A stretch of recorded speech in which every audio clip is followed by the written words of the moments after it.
नमस्कार, खबर फास्ट पर सवाल आपका देख रहे हैं आप। मैं हूं आपके साथ यश खुराना। हर क्षेत्र में, हर जिले में, हर राज्य में कोरोना की दस्तक सांसें फुला रही है। राज्य सरकारें असमंजस में हैं, लॉकडाउन लगाएं या फिर नहीं। इसका मतलब आप समझ सकते हैं आज हमारे आसपास फिर से कैसा माहौल बनने लगा है। इसलिए ज्यादा भूमिका ना बांधते हुए सीधा मुद्दे पर आते हैं। मुद्दा है बोर्ड परीक्षाओं का, जिसके बारे में चर्चा ना के बराबर हो रही है। स्टूडेंट्स, अभिभावकों और टीचर्स से लेकर सेलिब्रिटीज तक सभी सीबीएसई से कक्षा 10वीं और 12वीं की परीक्षाएं टालने या फिर रद्द करने की मांग कर रहे हैं। यहां तक कि दिल्ली के मुख्यमंत्री अरविंद केजरीवाल, राहुल गांधी और प्रियंका गांधी और कई बॉलीवुड एक्टर भी छात्रों के सपोर्ट में हैं। यहां तक कि एक और बात आपको बता देते हैं, पिछले कुछ दिनों से स्टूडेंट्स खुद सोशल मीडिया पर #कैंसिल बोर्ड एग्जाम 2021 के साथ शिक्षा मंत्रालय से बोर्ड परीक्षाएं रद्द करने की मांग कर रहे हैं। तो आज सवाल आपका में सबसे बड़े सवाल आपकी टीवी स्क्रीन पर आज आपको दिखाते हैं कि हमारा इस विषय को लेकर सवाल क्या है। महत्वपूर्ण सवाल से हम आपको रूबरू कराएंगे। सबसे पहला आप सवाल देखिए, जान बड़ी या इम्तिहान, सबसे महत्वपूर्ण सवाल ये। दूसरा सवाल, क्या छात्रों की मांग मानेगा शिक्षा मंत्रालय? कोरोना से त्राहिमाम तो क्यों न रद्द हो एग्जाम? बोर्ड परीक्षाओं को लेकर आपकी क्या राय है? लगातार आपकी टीवी स्क्रीन पर नंबर फ्लैश हो रहे हैं। आप हमारे साथ जुड़े मेहमान से सवाल पूछ सकते हैं, सुझाव दे सकते हैं। तो यह मंच आपका है, आप हमारे साथ जुड़े मेहमान से सवाल पूछ सकते हैं।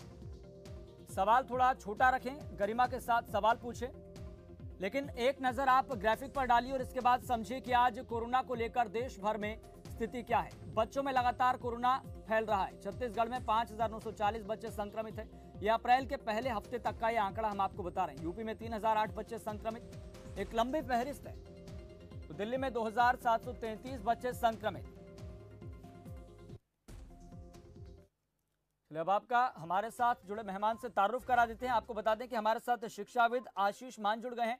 आशीष मान जी, आपका बहुत बहुत स्वागत खबर फास्ट पर। आशीष मान जी, आज इस तरह की परिस्थितियां बन गई है, कोरोना के मामले लगातार सामने आ रहे हैं। ऐसा पहली बार देखा गया सेकेंड वेव में कि 1.5 लाख तक मामले पहुंच गए, और अब की बार तो परिस्थिति यह भी बनी कि सबसे ज्यादा कोरोना बच्चों में फैल रहा है। हम ग्राफिक्स के जरिए भी ये बताने की कोशिश कर रहे हैं दर्शकों की आज परिस्थिति की कितनी ज्यादा गंभीर हो गई है। 5 राज्यों की हम बात कर रहे हैं, महाराष्ट्र, कर्नाटक, छत्तीसगढ़, यूपी और दिल्ली में 89,688 बच्चे संक्रमित हैं। और यहां पर शिक्षा मंत्रालय बोर्ड परीक्षाएं आयोजित करवा रहा है। इसको लेकर कोई फैसला नहीं लिया गया, तैयारियों में है। आप क्या मानते हैं, जान बड़ी या इम्तिहान? ये जान का ही इम्तिहान है। और मेरे समझ से तो जैसे पिछले साल हम लोगों ने थोड़ा सा, क्योंकि ये एक अपवाद है, एक यूनिक चीज है जो हो रही है, घटित हो रही है, तो हम लोगों को सबसे पहले अपने बच्चों को ही बचाना चाहिए जी। और इस पे जल्द से जल्द, अगर मैं तो टीवी देखता रहता हूँ, मैं वेट कर रहा हूँ कि इस पर डिसीजन लिया जाए जल्दी से जल्दी, क्योंकि पिछली बार भी हम लोगों ने लिया डिसीजन सबके हित में। इस वर्ष हम लोग को पता नहीं था लौट के आएगा, भाग गया है और बहुत खतरनाक रूप से, जैसे आपने बताया, ग्राफिक्स भी देख रहा था। तो हम लोगों को इस पे अपने नौनिहालों को बचाना चाहिए। तो इस पे एक डिसीजन तो जल्द से जल्द मैं वेट कर रहा हूँ कि ले लेना चाहिए सरकार को, सारी सरकारों को। जी आशीष मान जी, यहाँ पर जाहिर सी बात है कि ये आंकड़े हम आपको जो बता रहे हैं, सरकार को भी पता है कि कौन कौन से राज्य में कितनी तेजी से छात्र कोरोना संक्रमित हो रहे हैं, कोरोना की चपेट में आ रहे हैं। यहाँ तक कि कुछ राज्य सरकारों ने आगे बढ़कर ये फैसला लिया है। मैं आपको उदाहरण बताता हूँ। उत्तर प्रदेश माध्यमिक शिक्षा परिषद ने 24 अप्रैल से शुरू होने वाली परीक्षाएं स्थगित कर दी है। महाराष्ट्र ने भी बोर्ड परीक्षाओं की तारीखों को आगे बढ़ा दिया है। छत्तीसगढ़ में परीक्षाएं टाल दी गई है और कुछ और राज्य भी हैं जिन्होंने परीक्षाओं को या तो टाल दिया है या तो रद्द कर दिया है। लेकिन ऐसे में जो सबसे ज्यादा राज्य हैं, जो सीबीएसई बोर्ड है, शिक्षा मंत्रालय है, समझ नहीं आ रहा कि जहां पर 1.5 लाख मामले सामने आ रहे हैं, सरकार इस बात को लेकर कितना गंभीर है। चुनावों में हम देखते हैं सरकारों की तरफ से वहां पर इतनी भीड़ इकट्ठी की जाती है। 5 राज्यों में चुनाव चल रहे थे, आपने भी देखा, पूरे देश देख रहा है, इस पर सवाल उठ रहे हैं, चर्चा चल रही है। लेकिन यहां पर जान की कोई फिक्र नजर नहीं आ रही शिक्षा मंत्रालय को। शिक्षा मंत्रालय को आगे आकर एक एग्जाम्पल सेट करना चाहिए कि हमें आज भी बच्चों की चिंता है। नहीं, बिल्कुल, इनफैक्ट अकाउंटेबिलिटी किसी को तो लेनी पड़ेगी। सबसे बड़ी समस्या यहाँ है कि ये, मुझे तो पता है डिसीजन लेंगे, लेकिन वो डिसीजन हमेशा हम लोग रिएक्टिव मोड में, पूरा देश रिएक्टिव मोड में क्यों जाता है? जब चीजें घटित हो जाती हैं तब हम आगे बढ़ते हैं जी। प्रोएक्टिव क्यों नहीं हो जाते? पहले ही हम वैसे मेजर्स ले लें कि चीजें हो ही ना, दुर्घटनाएं हो ही ना। तो आपने जैसा कहा उत्तर प्रदेश में सही में स्थगित हो गई हैं, लेकिन इसी के साथ साथ बड़ा ही विरोधाभास है। आप देखिए कि चुनाव की रैलियां भी हो रही हैं, उसमें भीड़ भी आ रही है ना। सारे जलसे, सारे कार्यक्रम विधिवत चल रहे हैं। अगर वो चल रहे हैं चलने दीजिए, लेकिन कम से कम बच्चों के साथ, जो बच्चे, ये होता है कि बच्चों को इतनी समझ भी नहीं होती और वो रख भी नहीं सकते सोशल डिस्टेंसिंग, अगर आप कहते भी हैं तो अगर वो स्थिति है तो हमें ये करना चाहिए कि अभी प्रोएक्टिवली कुछ ना कुछ डिसीजन ले लें और उसको कंट्रोल कर सके, ना कि कल को फिर से ये कुछ और बड़ा रूप ले ले और फिर हम लोग उस पर कुछ सोच विचार। जी, आशीष जी, हमारे साथ कुछ दर्शक जुड़ गए हैं, उनका हम सवाल ले लेते हैं, उनको देखते हैं उनकी जहनियत किस तरह की है। रणवीर सिंह हमारे साथ जुड़ गए हैं रोहतक से। रणवीर जी, आपका बहुत बहुत स्वागत है। आपका सवाल क्या है? हाँ यश जी नमस्कार। जी नमस्कार।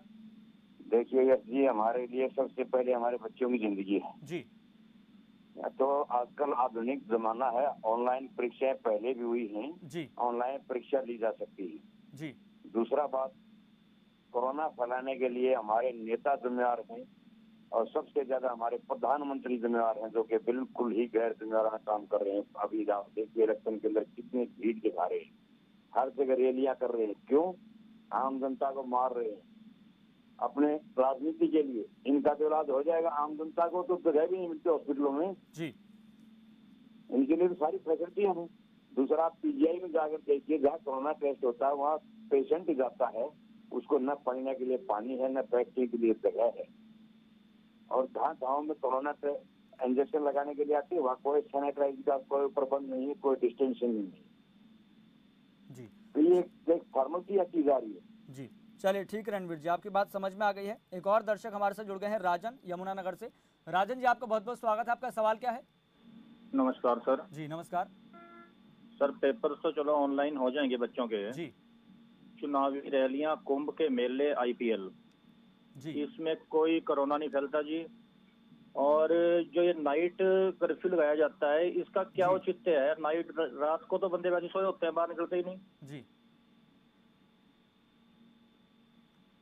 चलिए राजन जी, बहुत बहुत धन्यवाद सुझाव देने के लिए और सवाल पूछने के लिए। आशीष मान जी, आपने दर्शकों को सुना, आप क्या कहना चाहेंगे? जिस तरह की परिस्थितियां बन रही है, वही सवाल उठ रहा है कि आखिरकार यहाँ पर सरकारों की गंभीरता को देखें, चुनाव की तरफ रुख मोड़ते हैं तो वहाँ पर चुनावी रैलियां दिखाई देती है, खुलेआम वहाँ पर सोशल डिस्टेंसिंग की धज्जियां उड़ाई जाती है, मास्क कोई नहीं लगाता। तो ऐसे में एक और दर्शक ने ही सुझाव दिया था कि यहाँ पर ऑनलाइन परीक्षाएं करवाई जा सकती है।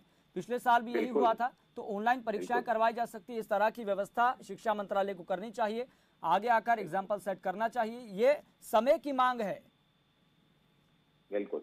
इनफैक्ट पिछले पूरे, जब से कोरोना शुरू हुआ है कोविड-19, तब से देखिए निरंतर कुछ ना कुछ रिपोर्ट्स आ रही हैं कि वापस आ सकता था जी, ऐसा माना गया था। तो जब ये पता था तो हमें कुछ ना कुछ, बार बार मैं यही कहता हूँ कि हमें, जब सारी चीज उपलब्ध है आज के जमाने में, जबकि इलेक्ट्रॉनिक मीडिया है, इंटरनेट है, तो कोई भी चीज हमसे दूर नहीं है और छुपी हुई नहीं। हमें पहले ही से इस पे सारी प्री प्लानिंग कर लेनी चाहिए थी कि ऐसी संभावनाएं बन सकती हैं। तो वो वेट करना मेरे लिए, मतलब मैं बहुत ज्यादा क्रिटिकल नहीं होना चाहता हूँ, ना ऐसा लोगों को दिखना चाहता हूँ कि मैं बहुत क्रिटिसाइज कर रहा हूँ, बट ये बहुत ही आम सी बात है, किसी के भी जहन में उठ सकती है कि भाई ये बहुत बड़ा देशव्यापी मामला है। तो अगर एग्जाम की बात होगी तो उस समय हमारा क्या स्टैंड होगा अगर ये बढ़ा तो हमारे पास अगर वो प्लानिंग होती तो हम उसको इम्प्लीमेंट तुरंत कर देते जी। मतलब आपको लग रहा, आपका ये मानना है कि यहाँ पर जो जितना बीच का समय था, जब देखा गया था कि कोरोना डाउन जा रहा है बहुत तेजी से, दिल्ली में तो ये तक देखा गया था कि कोरोना खत्म होने की कगार पर था, कुछ राज्यों में भी ये स्थिति देखी गई थी, तो सरकारों को प्लानिंग करनी चाहिए थी जमीनी स्तर पर, इंफ्रास्ट्रक्चर से लेकर।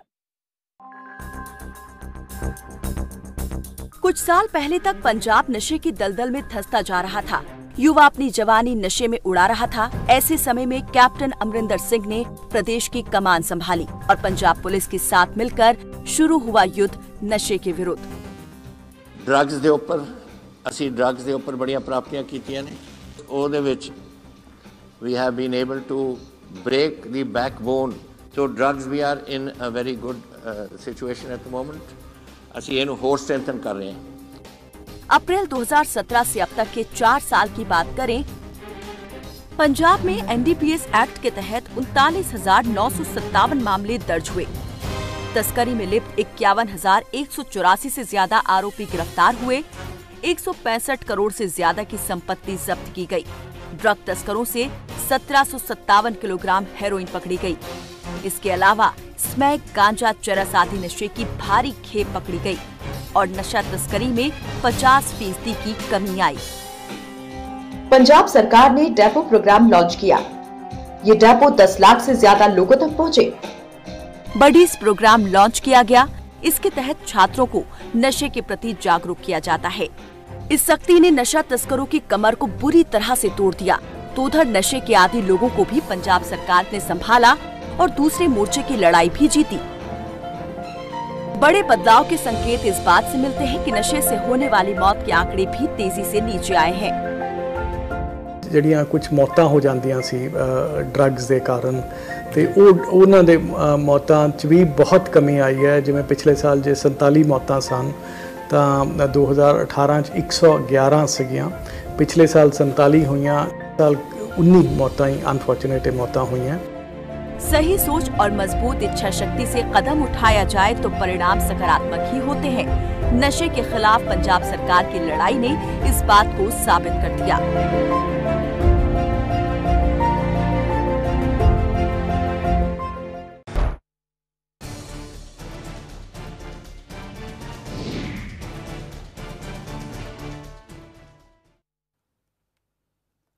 तो हम बात कर रहे हैं बोर्ड परीक्षाओं को लेकर कि शिक्षा मंत्रालय इसको लेकर क्या फैसला लेगा या फिर किस तरह की तैयारियां, किस तरह की जहनियत बनी हुई है।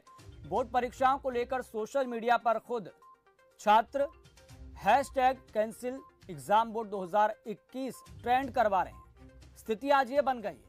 तो वहीं पर दूसरी तरफ यह है कि कोरोना के मामले लगातार बढ़ते जा रहे हैं। चारों तरफ त्राहिमाम मचा हुआ है। राज्य सरकारें चिंता में है, केंद्र सरकार असमंजस की स्थिति में है। लेकिन शिक्षा मंत्रालय को आगे आकर एग्जाम्पल सेट करना चाहिए कि जिस तरह से पिछले साल की तरह ये देखा गया कि ऑनलाइन परीक्षाएं हुई, क्या इस तरह का फैसला शिक्षा मंत्रालय लेगा? इसी को लेकर हम चर्चा कर रहे हैं। हमारे साथ शिक्षाविद हैं आशीष मान जी। आशीष मान जी, आपको क्या लगता है कि जिस तरह से परिस्थिति बन रही है, सिचुएशन है, केंद्र सरकार को क्या फैसला लेना चाहिए? क्योंकि राज्य सरकारों ने तो एग्जाम्पल सेट कर दिया, लेकिन शिक्षा मंत्रालय की अब बारी है। देखिए, अभी जब ब्रेक पे गए थे तो मैं यही सोच रहा था कि देश बहुत बड़ा है और लोगों के अलग अलग अपने विचार मत सब होते हैं, लेकिन जब आता है सवाल स्वास्थ्य और जीवन का तो सबका एक ही मत होता है, और खासतौर से बच्चों के मामले में सबका एक ही मत। हाँ, शिक्षा मंत्रालय ये जरूर सोच रहा होगा कि ये अवलोकन कर रहा हो, शायद मेरा ऐसा मानना है कि ये वाला जो लहर है ये उतनी घातक ना हो शायद। अब हमारे पास वैक्सीन भी आ गई है शायद, लेकिन आप ये सोचिए कि वो वैक्सीन बच्चों के लिए तो अभी उपलब्ध नहीं है। बिल्कुल। और ये भी मान लेना बहुत घातक होगा कि बच्चों को ये ज्यादा बुरी तरह वो नहीं करेगी, परेशान नहीं करेगी ये बीमारी। ये भी सोचना एक तरह का एजम्पशन है, ये मानना हो गया। तो इस मानने से तो नहीं चलेगा। आप एग्जाम कराइए, लेकिन वो जो अच्छा, एक मजे की बात और भी है कि नई शिक्षा नीति बहुत सारी रेवोल्यूशन की बात कर रही है, बहुत अच्छी नई शिक्षा नीति। तो हो सकता है उसके कुछ पार्ट हम इस समय प्रयोग में ला सकें, एक्सपेरिमेंट कर सकें, क्योंकि ऐसा सिचुएशन दिया है ना। तो हम लोगों को आगे बढ़ के ये प्रयोग, वो रचनात्मक प्रयोग इस समय करके सबके स्वास्थ्य का ध्यान रखते हुए, सबकी जान माल का ध्यान रखते हुए, ऑनलाइन एक बार हम लोगों ने अनुभव कर लिया है, इतना बुरा नहीं रहे, उसको फिर से रिपीट कर सकते हैं पुरानी कमियों को दूर करते हुए। तो ऐसा भी किया जी। आपको लगता है कि पिछले साल की अपेक्षा सरकारों ने कुछ सीख ली है, कुछ नसीहत ली है कि कुछ बेहतर हो सकता था? इस सवाल पर हम चर्चा करेंगे। आशीष मान जी, हमें यहाँ पर एक और छोटे से ब्रेक के लिए रुकना होगा, तो यहाँ पर रुकते हैं छोटे से ब्रेक के लिए, जल्द हाजिर होंगे।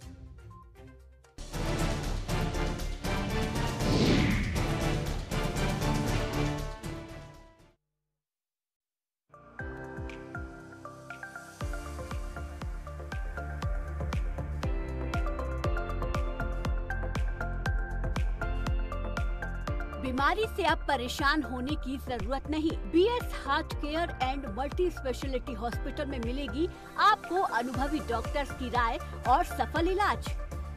बीपी, छाती एवं दिल की हर बीमारी जैसे सांस का फूलना, छाती में दर्द, हार्ट अटैक का सफल इलाज अनुभवी डॉक्टर पवन बंसल एवं doctor Saroj Kumar Sahu, DM cardiologist द्वारा इको, टीएमटी, एंजियोग्राफी, एंजियोप्लास्टिक और पेसमेकर की सुविधा आपके निकटतम BS heart care and multi speciality hospital में 24 घंटे उपलब्ध है। अब बिना किसी डर के डॉक्टर सीएम 24 से कराएं पथरी, गुर्दे की पथरी, हर्निया, अपेंडिक्स, गदूद का दूरबीन से सफल operation.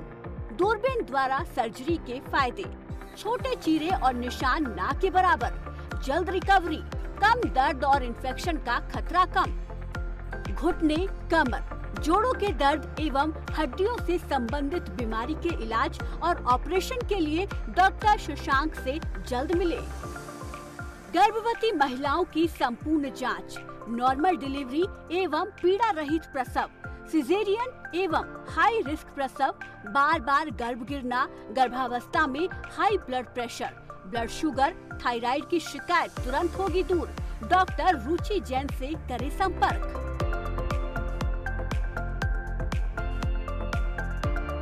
Mobile number 01744226227, 09138775544। Address BS heart and care multi speciality hospital, नए बस स्टैंड के सामने, पीपली रोड, कुरुक्षेत्र।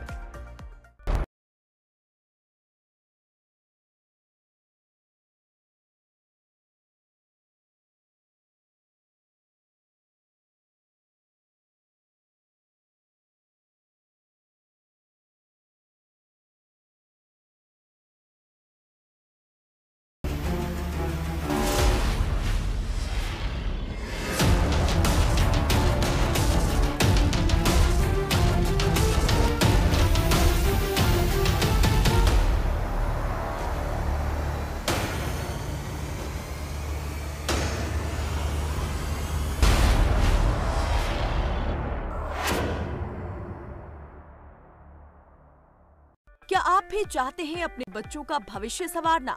तो तनेजा पब्लिक स्कूल लाया है एक सुनहरा मौका। Admissions are open. यहाँ आपके बच्चों को न केवल शिक्षा बल्कि उन्हें मिलेगी कई सारी अन्य सुविधाएं। Qualified, educated and inspiring faculty, well furnished classrooms, creating English atmosphere and providing quality education. Audio, visual and play way method of teaching, personal and intensive care. पता: Taneja public school, Ambala, Jagadhri road, Ambala, cantt. अधिक जानकारी के लिए संपर्क करें।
पंजाब जो कुछ साल पहले तक अपराध और खौफ के साए में जी रहा था, युवा अपराध के दलदल में अपनी जवानी गंवा रहा था, अब वहां बदलाव की हवा ने दस्तक दी है।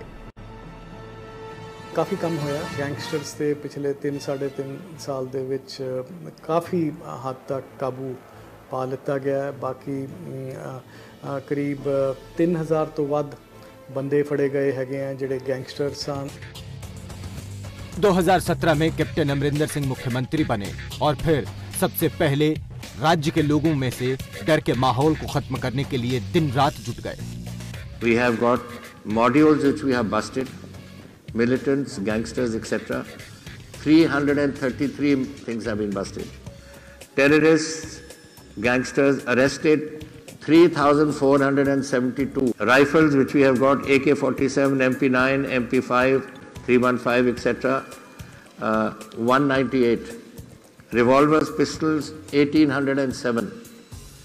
Hand grenades 38. सरकार यही नहीं रुकी।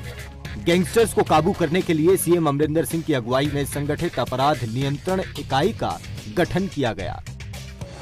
37 आतंकी मॉड्यूल का भांडाफोड़, 221 आतंकी गिरफ्तार, 2,687 गैंगस्टर्स गिरफ्तार या निष्प्रभावी, 1928 हथियार और 38 हथगोले बरामद, 10 ड्रोन और 26 विदेशी हैंडलर्स पकड़े गए।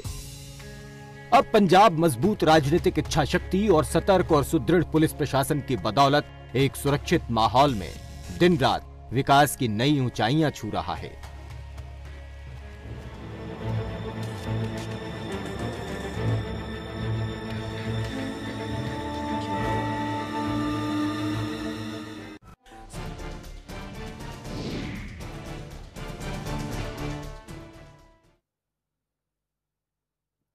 तो 10वीं और 12वीं की बोर्ड परीक्षाओं को लेकर सवाल है। इसको लेकर शिक्षा मंत्रालय ने तारीख तय कर रखी है कि कब से ये बोर्ड परीक्षाएं होने जा रही है।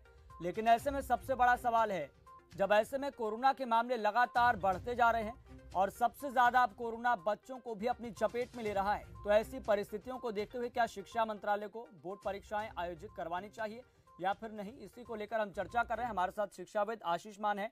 आशीष मान जी, आपको लगता है कि सरकारों ने पिछले साल जो स्थिति बनी थी उसको लेकर कोई सीख ली है, कोई नसीहत ली है? ये बड़ा इंटरेस्टिंग क्वेश्चन आपने पूछा प्रश्न। देखिए, मैं यही कहने जा रहा था ब्रेक के पहले कि अब नई शिक्षा नीति में भी ये बोला गया लर्निंग को इम्पोर्टेंस देनी। लर्निंग हम लोग के जीवन में बहुत बड़ा रोल अदा करती है। लर्निंग मतलब अच्छी बुरी जो भी अनुभव हो रहे हैं उसके आगे का दिशा निर्देश तय करना। तो हमने जब कुछ भी अनुभव, 1 साल से बच्चे ऑनलाइन पढ़ रहे हैं, काफी कुछ पढ़ रहे हैं। शुरू में काफी दिक्कत हुई, अब धीरे धीरे उन लोगों ने भी अपना मन बना लिया, उनको प्रोसेस समझ में आया, इस तरह से पढ़ाई होती है। तो अब क्या है कि अब की बार तो थोड़ा सा आसान भी हो जाएगा। दूसरा एक पहलू और भी है, बड़ा गौर करना चाहिए। जब भी आप ऑनलाइन ना करके फिजिकल कर रहे हैं, उसमें केवल बच्चे इन्वॉल्व नहीं है, उसमें बड़े भी इन्वॉल्व, बिल्कुल, उसमें शिक्षक भी हैं, उसमें अभिभावक भी जा रहे हैं छोड़ने लेने, उसमें पूरा तंत्र लगा हुआ है, शिक्षा तंत्र। तो अब कितने बड़ा समूह वो उसमें आ गया है फोकस में आपके उसके कोरोना के।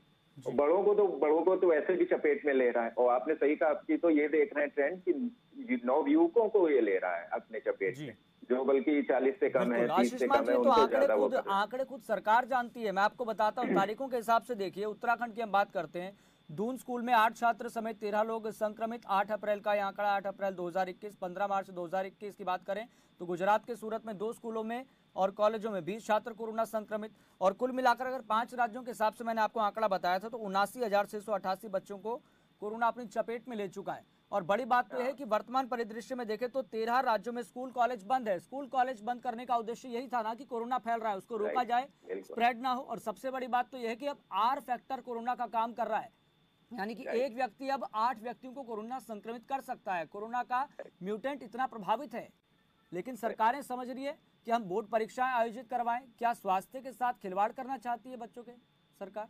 नहीं, मुझे सबसे पहले ये मन पकड़ना है शिक्षा जो मंत्रालय के लोग हैं उनका, कि वो किस तरह का भय है उनके साथ जो काम कर रहा है। वो कोरोना से बड़ा भय कोई काम कर रहा है कि वो बुला के वहां पे वो एग्जाम कराना चाहते हैं। ऑनलाइन कराएंगे, उनको ये लग रहा होगा ऑनलाइन में नकल हो सकती है, रेफरेंस ले सकता है, गूगल पे जा सकता है, वहां से पढ़ सकता है। कम से कम ये होना चाहिए कि 0 ईयर ना हो तो कम से कम टाल दिया जाए, हो सकता है। चलिए आशीष जी, हमारे पास समय कम है, माफ कीजिएगा, यहाँ पर हमें चर्चा को समाप्त करना होगा। आशीष मान जी, बहुत बहुत धन्यवाद जुड़ने के लिए चर्चा में। तो कोरोना से चारों तरफ त्राहिमाम मचा हुआ है, अब देखना होगा शिक्षा मंत्रालय क्या फैसला लेता है। चलिए, सवाल आपका मैं फिलहाल इतना ही, मुझे दीजिए इजाजत, देखते रहिए खबर।